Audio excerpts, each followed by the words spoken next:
മലപ്പുറം തിരൂർ ഏഴൂരിൽ നിന്ന് കേട്ട ആ വാർത്തയുടെ ഞെട്ടൽ ഇനിയും മലയാളികളുടെ മനസ്സിൽ നിന്ന് വിട്ടുമാറിയിട്ടില്ല. ഉംറ കഴിഞ്ഞ് തിരിച്ചെത്തിയ ഒരു യുവതി തൻ്റെ 1.5 വയസ്സുകാരനായ മകനെയും കൊണ്ട് കിണറ്റിൽ ചാടി ജീവിതം അവസാനിപ്പിച്ച ദാരുണമായ വാർത്ത. സ്നേഹവും കരുണയും മുഖമുദ്രയായ ഒരു മതവിശ്വാസത്തിൽ ജനിച്ചു വളർന്ന ഉമ്മയോട് അത്രമേൽ തീക്ഷണമായ സ്നേഹം പുലർത്തിയ ഇർഫാന എന്ന 30-കാരി എന്തുകൊണ്ടാണ് ഇത്തരമൊരു കടുങ്കൈ ചെയ്തത്? ഈ മരണം നമ്മോട് ചോദിക്കുന്ന ചോദ്യങ്ങൾ ചെറുതല്ല. 4 മാസം മുമ്പാണത്രേ ഇർഫാനയുടെ ഉമ്മ മരിക്കുന്നത്. സ്വന്തം ഉമ്മയുടെ വേർപാട് താങ്ങാൻ കഴിയാതെ മനോവിഷമത്തിലായിരുന്നു ഇർഫാനയെന്ന് ബന്ധുക്കൾ പറയുന്നു. വിശുദ്ധ ഭൂമിയിൽ പോയി പ്രാർത്ഥിച്ചിട്ടും ആ മനസ്സിൻ്റെ ഭാരം കുറയ്ക്കാൻ അവൾക്ക് കഴിഞ്ഞില്ല. ഒരു പക്ഷേ നമ്മൾ ചിന്തിച്ചേക്കാം, ഉമ്മ മരിച്ചാൽ ആർക്കാണ് സങ്കടമില്ലാത്തത് എന്ന്. എന്നാൽ ഓരോരുത്തരുടെയും മനസ്സിൻ്റെ ശക്തി വ്യത്യസ്തമാണ്. പ്രസവാനന്തര വിഷാദം എന്ന അവസ്ഥ ഇതിനൊപ്പം ചേർന്നു വന്നോ എന്നും നാം സംശയിക്കേണ്ടിയിരിക്കുന്നു. തൻ്റെ ലോകമായിരുന്ന ഉമ്മയുടെ അടുത്തേക്ക് പോകാൻ ആ മകൾ കൊതിച്ചു കാണും. പക്ഷേ ഇവിടെയാണ് ഗുരുതരമായ ഒരു ചോദ്യം ഉയരുന്നത്. സ്വന്തം ഉമ്മയെ അത്രമേൽ സ്നേഹിച്ച ഇർഫാനയ്ക്ക് തൻ്റെ പിച്ച വെച്ചു തുടങ്ങിയ 1.5 വയസ്സുകാരൻ മകൻ അമാൻ മാലിക്കിനോട് സ്നേഹം തോന്നിയില്ലേ? അമ്മയില്ലാത്ത ലോകത്ത് തൻ്റെ കുഞ്ഞിനെ തനിച്ചാക്കാൻ മടിച്ചതാണോ?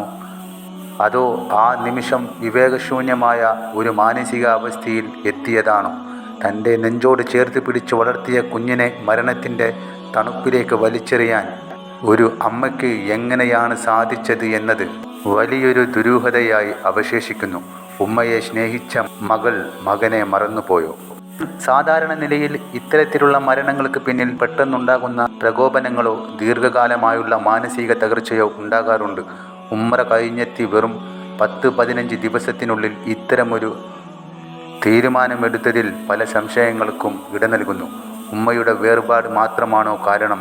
അതോ പുറം ലോകം അറിയാത്ത മറ്റെന്തെങ്കിലും മാനസിക സമ്മർദ്ദങ്ങൾ ആ പെൺകുട്ടി അനുഭവിച്ചിരുന്നോ?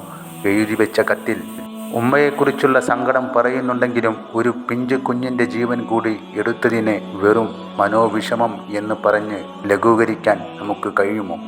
മനസ്സിൽ അളവറ്റ സ്നേഹമുള്ളവർക്ക് മാത്രമേ ഇത്രയേറെ ആഴത്തിൽ ദുഃഖിക്കാൻ കഴിയൂ. പക്ഷേ ആ സ്നേഹം സ്വന്തം മകൻ്റെ ജീവനെടുക്കാൻ കാരണമായത് പ്രവാചകൻ പഠിപ്പിച്ച വിശ്വാസങ്ങൾക്കും മാനുഷിക മൂല്യങ്ങൾക്കും നിരക്കാത്തതാണ്.